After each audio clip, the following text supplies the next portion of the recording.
keluar dari rumah ini, sekarang juga." Kalimat itu diucapkan saat dia sedang hamil anak suaminya sendiri. Dia belum sempat menjelaskan apapun. Tapi ibu mertuanya sudah menunjuk perutnya dengan dingin. "Itu bukan darah keluarga kami.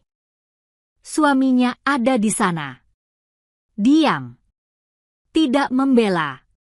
Saat pintu ditutup di depannya, sesuatu dalam dirinya ikut runtuh.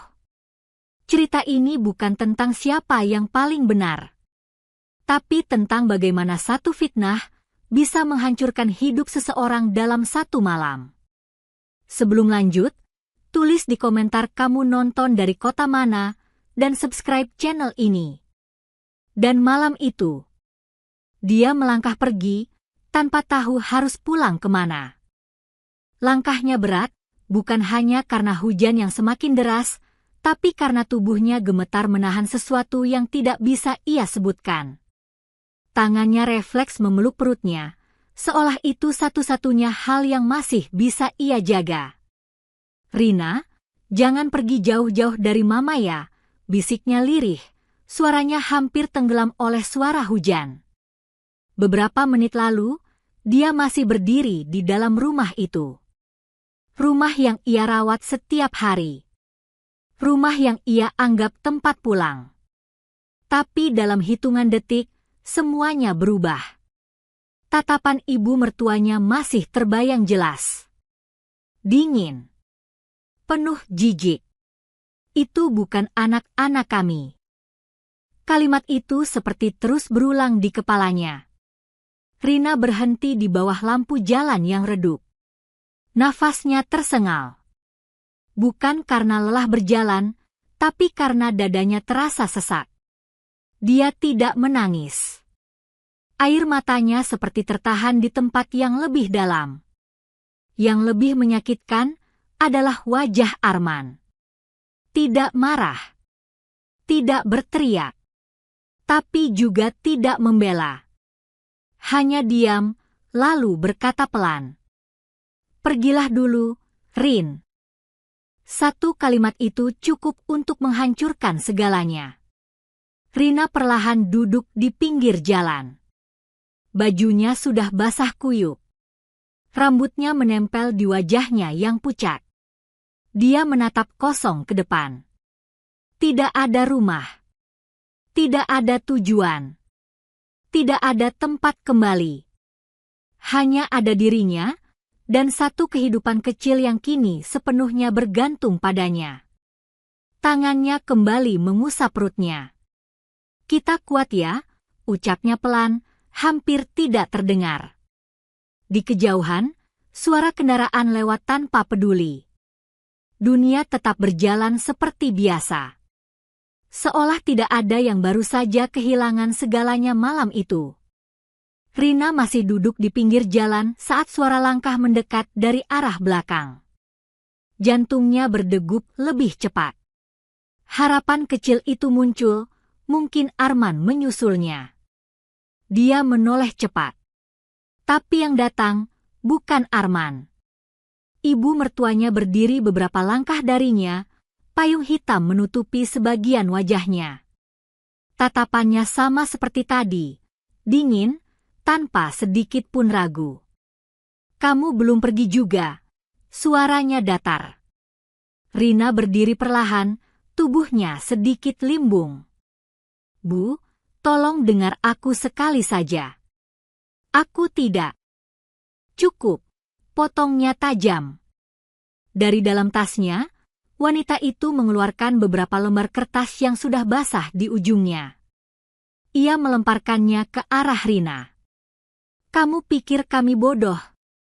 Rina gemetar saat melihat isi kertas itu. Foto-foto.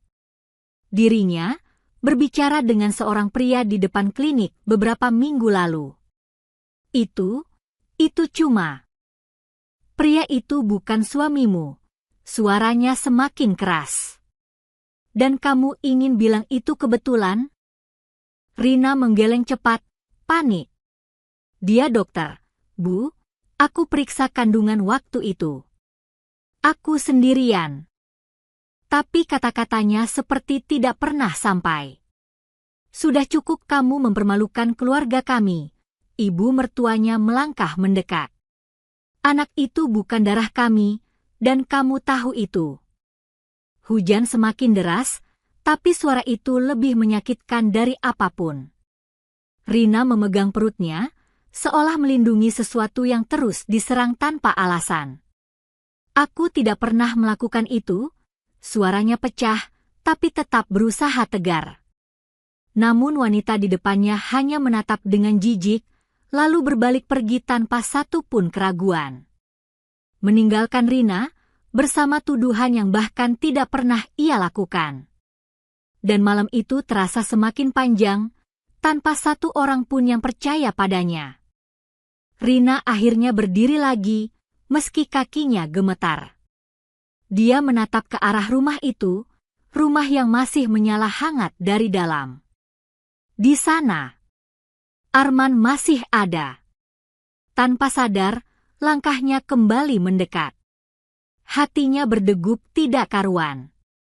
Bukan karena berharap banyak, tapi karena dia butuh satu hal saja. Didengar. Pintu itu masih sama. Tertutup. Tinggi. Seolah memisahkan dua dunia yang kini tak lagi sama. Rina mengetuk. Pelan. Tidak ada jawaban. Dia mengetuk lagi, kali ini lebih kuat. Nafasnya mulai tidak teratur. Mas, tolong buka. Aku cuma mau jelasin sebentar. Beberapa detik terasa sangat lama, sampai akhirnya pintu itu terbuka sedikit. Arman berdiri di sana. Wajahnya lelah. Tapi bukan karena kehilangan, melainkan seperti seseorang yang sudah mengambil keputusan. Rina langsung mendekat. Mas, aku mohon, kamu tahu aku seperti apa. Aku tidak mungkin. Aku capek, Rin. Kalimat itu memotong segalanya. Rina terdiam. Aku capek dengar semua ini. Suara Arman pelan, tapi dingin. Bukti sudah jelas. Air mata Rina akhirnya jatuh. Itu bukan bukti, itu salah paham. Kamu bisa tanya ke klinik, kamu bisa. Aku tidak mau tahu lagi. Sunyi. Bukan karena tidak ada suara, tapi karena semua harapan seperti dihentikan paksa. Rina menatapnya, mencari sesuatu di wajah itu. Sedikit saja, sisa kepercayaan yang dulu pernah ada. Tapi tidak ada. Hanya jarak. Dan saat Arman perlahan menutup pintu itu lagi, Rina tidak mencoba menahannya. Karena kali ini, dia sadar. Yang pergi bukan hanya dirinya dari rumah itu, tapi juga seseorang yang dulu ia sebut suami. Rina tidak bergerak lama setelah pintu itu benar-benar tertutup. Tatapannya kosong, seolah tubuhnya masih berdiri di sana, tapi jiwanya sudah tertinggal di balik pintu itu. Hujan semakin deras. Bajunya menempel di tubuh. Dingin merayap pelan, tapi tidak ada yang lebih dingin dari kenyataan yang baru saja ia terima. Perlahan, kakinya melangkah lagi. Tanpa arah. Tanpa tujuan. Beberapa kali ia hampir jatuh. Tubuhnya lemah, bukan hanya karena kelelahan, tapi karena sejak tadi, ia belum makan apapun. Tangannya kembali memegang perutnya. Ada rasa nyeri yang datang perlahan. Rina berhenti. Nafasnya memburu. Matanya mulai panik. Jangan sekarang, tolong jangan sekarang, bisiknya gemetar. Dia mencoba berjalan lebih cepat, mencari tempat berteduh. Tapi yang ia temukan hanya deretan toko yang sudah tutup, lampu-lampu yang padam, dan jalan yang semakin sepi. Akhirnya, ia menemukan sebuah halte kecil. Rina duduk pelan di bangku kayu yang basah. tubuhnya menggigil. Tangannya tidak berhenti mengusap perutnya, mencoba menenangkan sesuatu yang bahkan belum ia pahami sepenuhnya. Perutnya kosong. Kepalanya mulai pusing. Tapi yang paling menyakitkan, bukan lapar, bukan dingin. Melainkan kesadaran bahwa tidak ada satupun tempat yang bisa ia tuju malam ini. Tidak ada nama yang bisa ia hubungi. Tidak ada pintu yang akan terbuka. Rina menunduk, menahan napas yang terasa berat. Di tengah sunyi yang menekan, ia mulai mengerti bahwa mulai malam ini, dia benar-benar sendirian. Rina menunduk lebih dalam. Tangannya gemetar saat kembali menyentuh perutnya. Rasa nyeri itu belum hilang, malah perlahan semakin terasa. Nafasnya pendek-pendek. Matanya terpejam rapat. Maaf, suaranya pecah, nyaris tidak terdengar. Maaf ya. Mama belum bisa jaga kamu dengan baik. Air matanya jatuh, bercampur dengan air hujan yang masih menetes dari rambutnya. Untuk pertama kalinya malam itu, dia menangis. Bukan karena diusir. Bukan karena tuduhan. Tapi karena dia takut kehilangan satu-satunya alasan dia masih bertahan. Rina memeluk perutnya lebih erat, tubuhnya membungkuk menahan sakit yang datang seperti ditarik pelan dari dalam. Jangan pergi, bisiknya putus-putus. Tolong, jangan tinggalin mama juga. Sunyi. Tidak ada jawaban. Hanya suara hujan dan napasnya yang semakin tidak teratur. Beberapa saat kemudian, langkah kaki terdengar mendekat. Rina tidak langsung mengangkat kepala. Dia terlalu lelah untuk berharap. Mbak? Suara itu pelan. Ragu. Rina perlahan menoleh. Seorang wanita paruh baya berdiri di depannya, membawa payung dan tas belanja sederhana. Tatapannya penuh khawatir saat melihat kondisi Rina. Ini, kenapa di sini sendirian? Tanyanya hati-hati. Rina membuka mulut, tapi tidak ada kata yang keluar. Wanita itu menatap perutnya, lalu kembali ke wajah Rina yang pucat. Tanpa banyak bicara, dia membuka payungnya lebih lebar, lalu mendekat. Ayo, jangan di sini. Rina terdiam. Ada rasa takut. Ada rasa ragu. Tapi di tengah semua itu, ada sesuatu yang sudah lama hilang. Kepedulian. Dan untuk pertama kalinya sejak pintu itu ditutup, Rina merasa mungkin dia belum sepenuhnya hilang. Wanita itu tidak banyak bicara. Tangannya hangat saat menggenggam lengan Rina yang dingin dan lemah. Langkah mereka pelan, menyusuri jalan basah yang sepi, hanya diterangi lampu-lampu redup yang berkedip. Pegangannya, ucapnya lirih. Rina tidak menjawab. Tapi dia tidak melepaskan. Beberapa menit kemudian, mereka berhenti di depan sebuah rumah kecil. Catnya mulai pudar, tapi lampunya menyala hangat dari dalam. Kontras dengan dinginnya malam di luar. Masuk dulu, kata wanita itu sambil membuka pintu. Rina ragu. Kakinya berhenti di ambang pintu. Tempat asing. Orang asing. Tapi tubuhnya sudah terlalu lelah untuk menolak. Begitu masuk, hangat langsung menyentuh kulitnya. Bukan hanya dari ruangan, tapi dari suasana yang berbeda dari apa yang ia rasakan beberapa jam terakhir. Wanita itu cepat mengambil handuk, lalu menyodorkannya. Keringkan dulu. Kamu basah semua. Rina menerima perlahan. Tangannya masih gemetar. Duduk sini, katanya lagi, menunjuk kursi kayu sederhana. Rina duduk. Nafasnya masih belum stabil. Matanya menatap kosong ke lantai, seolah semua yang terjadi belum benar-benar ia pahami. Wanita itu masuk ke dapur.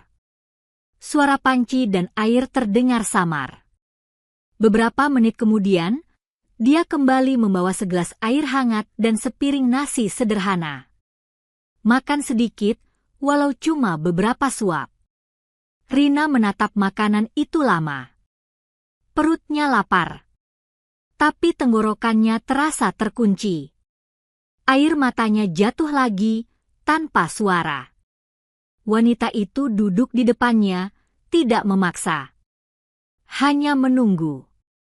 "Nama kamu siapa?" tanyanya pelan. Rina menarik napas panjang, mencoba mengumpulkan sisa suaranya. "Rina." Wanita itu mengangguk pelan. "Saya Busari." Sunyi sebentar. Lalu Busari menatap perut Rina yang masih ia peluk. "Sudah berapa bulan?" Rina menelan ludah. 5. Tatapan Busari berubah. Ada sesuatu di sana. Bukan kaget, tapi seperti mengerti. "Kamu diusir ya?" Pertanyaan itu jatuh begitu saja. Dan untuk pertama kalinya, Rina tidak bisa menahannya lagi. Tubuhnya bergetar. Tangannya menutup wajahnya. Tangis itu akhirnya pecah. Bukan tangis keras, tapi cukup untuk menunjukkan betapa hancurnya dia malam ini. Busari tidak banyak bertanya lagi. Dia hanya duduk di sana, menemani. Di rumah kecil itu, untuk pertama kalinya sejak semuanya runtuh. Rina tidak sendirian. Tapi jauh di tempat lain. Seseorang mulai merasakan sesuatu yang tidak bisa ia jelaskan. Di dalam rumah yang besar itu, Arman berdiri sendirian di ruang tamu. Sepi. Terlalu sepi. Tatapannya kosong ke arah pintu. Tempat terakhir dia melihat Rina berdiri.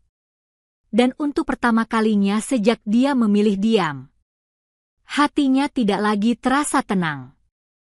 Arman berdiri cukup lama di ruang tamu, tanpa benar-benar bergerak.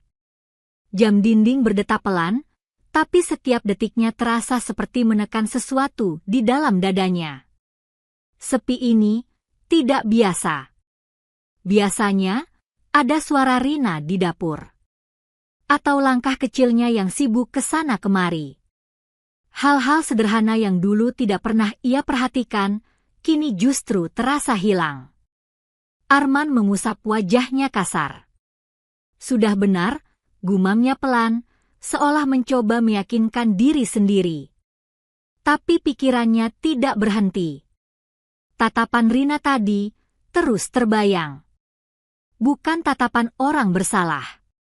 Lebih seperti seseorang yang putus asa karena tidak dipercaya. Arman menggeleng cepat, mencoba membuang pikiran itu. Langkahnya beralih ke kamar.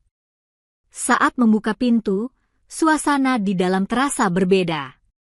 Rapi. Terlalu rapi.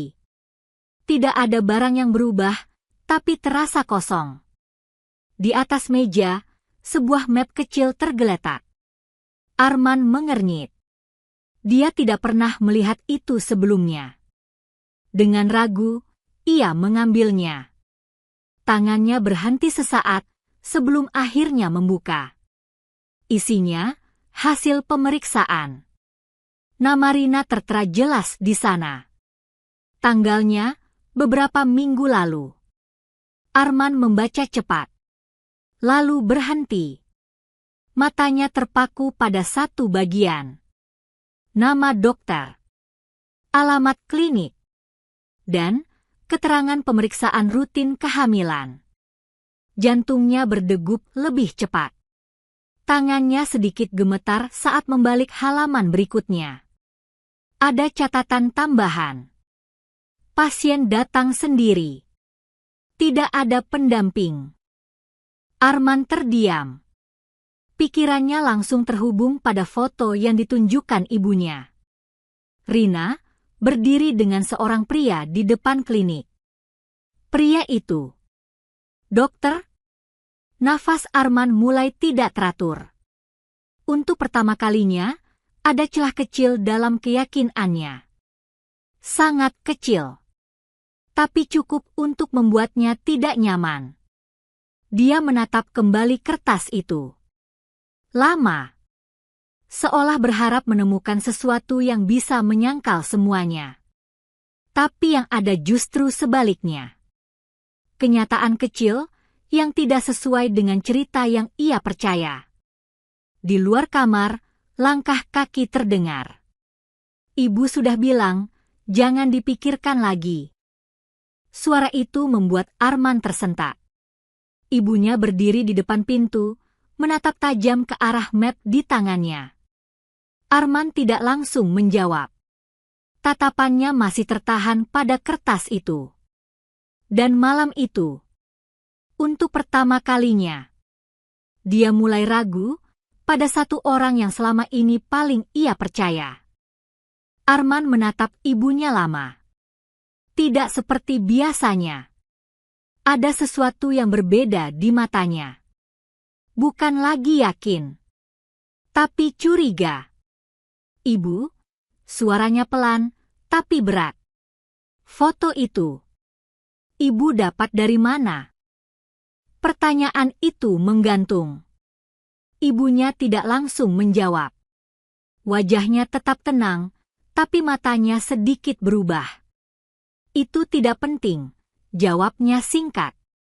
"Yang penting, kamu sudah lihat sendiri." Arman menggeleng pelan. "Tidak, ini penting." Tangannya mengangkat map itu sedikit. Di sini tertulis jelas. Dia ke klinik. Sendiri. Dokter yang sama dengan yang di foto itu. Ibunya mendengus pelan. "Jadi kamu mau bela dia sekarang?"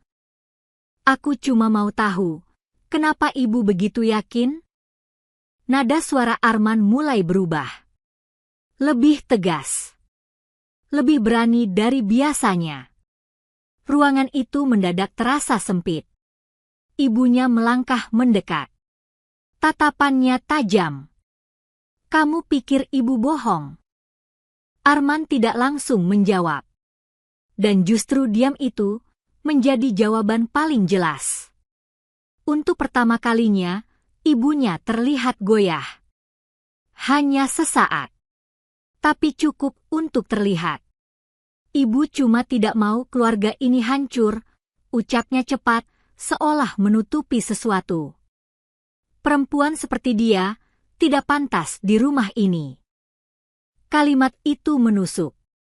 Bukan karena keras, tapi karena terdengar seperti penilaian, bukan fakta. Arman mengerutkan kening. "Perempuan seperti dia, maksud ibu apa?" Ibunya terdiam. Lalu memalingkan wajah. "Ada hal yang kamu tidak tahu," ucapnya lebih pelan. Jantung Arman berdegup lebih cepat. "Hal apa?" Tidak ada jawaban. Hanya keheningan yang terasa lebih berat dari sebelumnya. Arman melangkah lebih dekat. "Ibu, ini bukan cuma soal dia. Ini soal anak itu juga." Ibunya menoleh cepat. Justru itu. Dua kata itu membuat suasana berubah. Arman membeku. Tatapan ibunya tidak lagi sekadar marah. Ada sesuatu yang lain di sana. Takut. "Apa maksud ibu?" Suara Arman hampir berbisik. Ibunya menatapnya lama. Seolah sedang menimbang, apakah sesuatu yang selama ini ia sembunyikan akan tetap terkunci atau mulai terbuka. Dan di detik itu, Arman mulai sadar bahwa mungkin semua ini bukan sekadar kesalahpahaman, tapi sesuatu yang sengaja disembunyikan sejak awal. Arman melangkah mundur perlahan.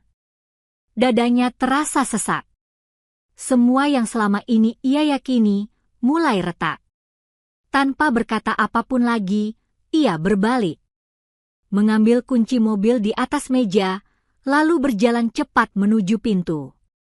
Arman, suara ibunya memanggil, tajam. Tapi kali ini, ia tidak berhenti.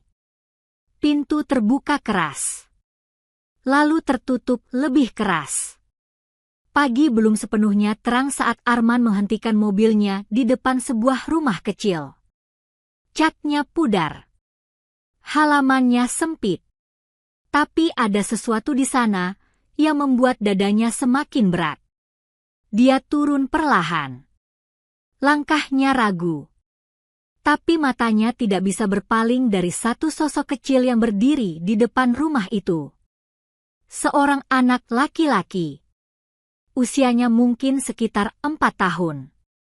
Tubuhnya kecil. Bajunya sederhana. Tapi yang membuat Arman membeku adalah wajah itu. Cara anak itu berdiri. Cara dia menatap. Bahkan bentuk matanya.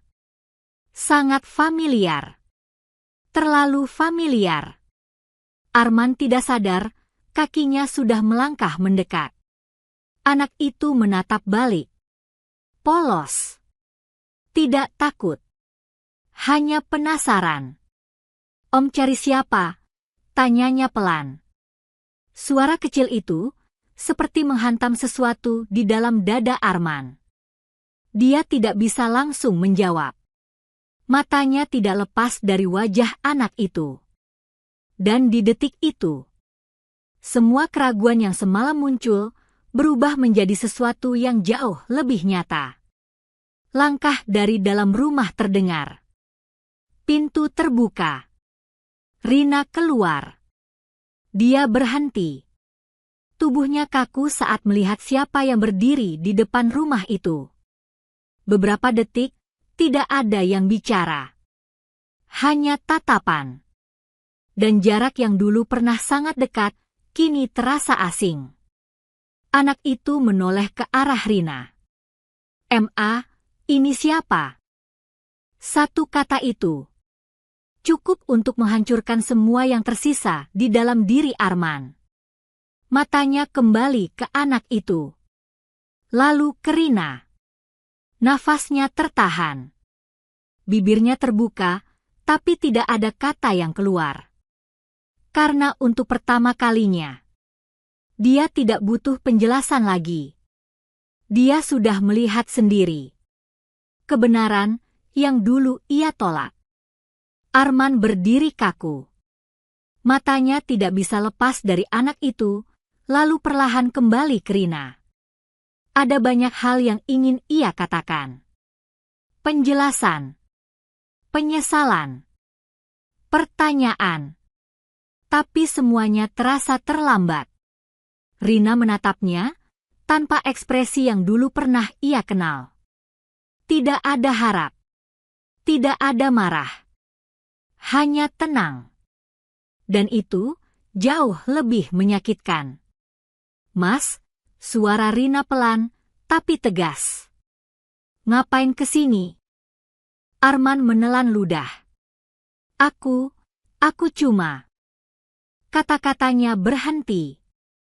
Karena anak itu sudah berjalan mendekat ke Rina, memeluk kakinya dengan nyaman. Refleks. Seolah itu adalah tempat paling aman di dunia. Dan Rina membalas pelukan itu tanpa ragu. Satu pemandangan sederhana yang dulu seharusnya menjadi miliknya. Arman menunduk. Nafasnya berat. "Aku salah, Rin." Akhirnya keluar juga kalimat itu. Pelan. Hancur. Sunyi. Tidak ada reaksi langsung. Rina hanya mengusap kepala anaknya perlahan. "Aku tidak dengar penjelasan kamu waktu itu," lanjut Arman, suaranya mulai bergetar. "Aku percaya, tanpa benar-benar cari tahu." Matanya mulai memerah. "Tapi sekarang aku tahu semuanya." Rina mengangkat wajahnya sedikit. Menatap Arman, Tapi bukan seperti dulu. Bukan sebagai istri. Hanya sebagai seseorang yang pernah ia kenal. Telak, Mas. Dua kata itu jatuh pelan. Tapi cukup untuk menghentikan segalanya. Arman terdiam. Aku dulu butuh kamu, bukan orang lain, lanjut Rina, suaranya tetap tenang. Satu kali ajak kamu dengar aku, mungkin semuanya beda. Anak itu mendongak, melihat wajah ibunya. Tangannya menggenggam lebih erat. Rina tersenyum kecil, lalu mengusap pipinya. Sekarang, yang ia jaga bukan lagi harapan lama. Tapi sesuatu yang nyata, di pelukannya. Arman melangkah mundur perlahan. Dadanya sesak. Tapi kali ini, bukan karena ragu. Melainkan karena sadar, ada hal yang tidak bisa diperbaiki. Tidak semua yang hilang, bisa kembali. Dan tidak semua penyesalan, punya kesempatan kedua. Rina berdiri di sana. Tidak lagi rapuh. Tidak lagi menunggu. Dan untuk pertama kalinya, dia tidak menoleh saat seseorang pergi dari hidupnya.